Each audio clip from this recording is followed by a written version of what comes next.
Film The Da Vinci Code mungkin bukan sesuatu yang asing bagi Anda.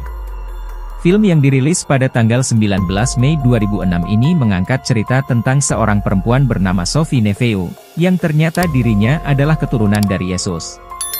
Namun tidak disadarinya karena yang dia tahu bahwa Yesus tidaklah memiliki istri. Seperti pada judulnya, yaitu The Da Vinci Code, maka film ini banyak bercerita tentang cara Leonardo da Vinci dalam mengungkap kebenaran melalui karya seni yang diciptakannya.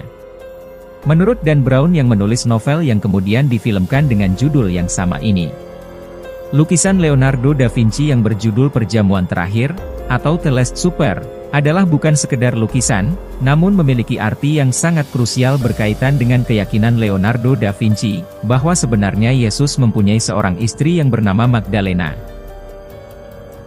Saat belum difilmkan, novel The Da Vinci Code banyak mengundang kontroversi, karena menceritakan bagaimana 3 orang ilmuwan yang mengupas lukisan karya Leonardo da Vinci yang menohok keyakinan prinsip umat Kristiani.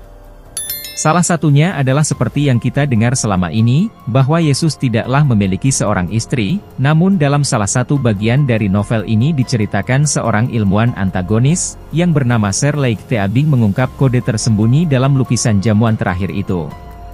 Sir Leigh Teabing bukan hanya menyebutkan bahwa sebenarnya Yesus bukan hanya mempunyai istri, namun juga memiliki keturunan yang masih ada hingga sekarang ini.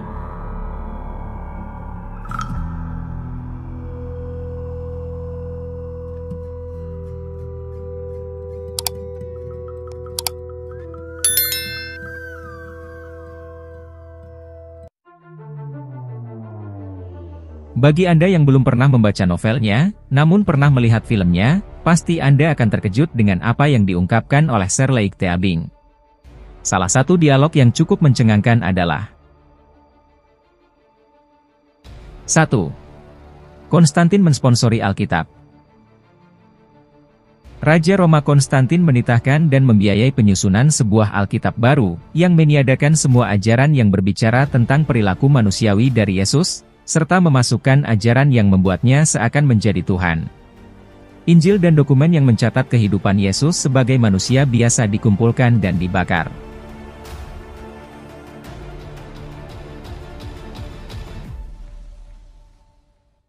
Dua.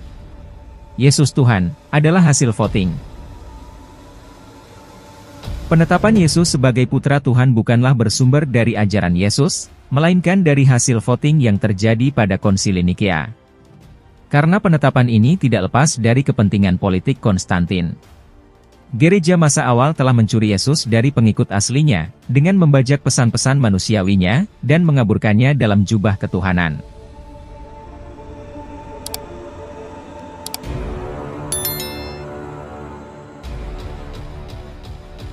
Tiga. Perempuan di jamuan terakhir. Tidak semua yang duduk di meja dalam perjamuan terakhir adalah laki-laki semua. 1 dari 13 orang dalam lukisan tersohor, yaitu The Last Supper karya Leonardo da Vinci adalah perempuan, yaitu Maria Magdalena. Maria duduk tepat di sisi kanan Yesus. Maria adalah sosok Yahudi ningrat dari klan Benyamin yang tidak lain adalah istri dari Yesus.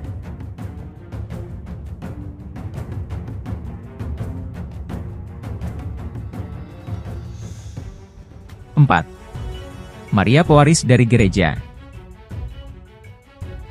Pada perjamuan terakhir, Yesus telah menduga akan ditangkap dan akan disalibkan. Maka ia memberi Maria instruksi bagaimana melanjutkan sistem gereja. Yang diberi petunjuk adalah Maria, bukan Peter. Peter tidak puas karena dinomorduakan di bawah perempuan. Dalam lukisan Da Vinci, Peter mencondongkan tubuh ke arah Maria yang seolah akan mengancam.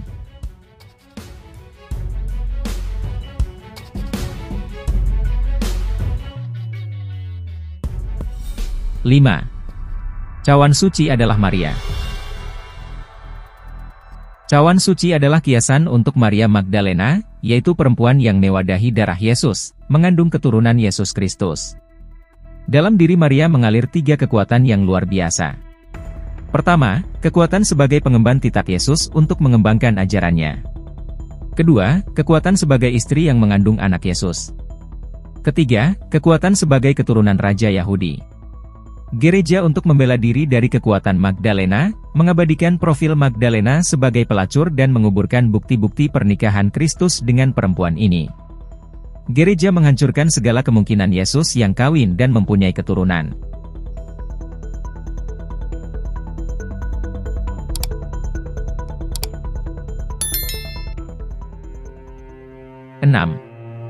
Anak cucu Yesus ada di Perancis. Maria Magdalena hamil saat penyaliban Yesus. Untuk keamanan Maria tidak punya pilihan lain kecuali melarikan diri dari Tanah Suci. Dengan bantuan paman Yesus yang bisa dipercaya, yaitu Joseph dari Arimatea, ia diam-diam pergi ke Perancis. Di sana ia melahirkan anak perempuan bernama Sarah. Pada abad ke-5 Masehi, keturunan Yesus menikah dengan bangsawan Perancis, dan menciptakan garis keturunan dari Merovingian. Kemudian klan inilah yang mendirikan kota Paris.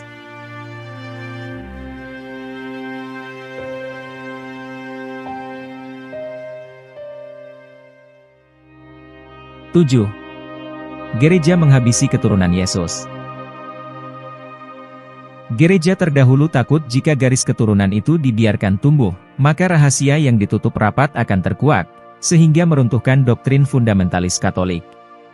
Di akhir abad ke-7 Masehi, Vatikan bekerja sama dengan Pepin de Heristal untuk membunuh Raja Perancis, yaitu Dagobert. Pembunuhan Dagobert menyebabkan keturunan Merovingian hampir musnah. Namun putra Dagobert, yaitu Sigisbert, berhasil lolos dan melanjutkan garis keturunan Merovingian. Salah satu keturunannya adalah Godefroy de Bouillon.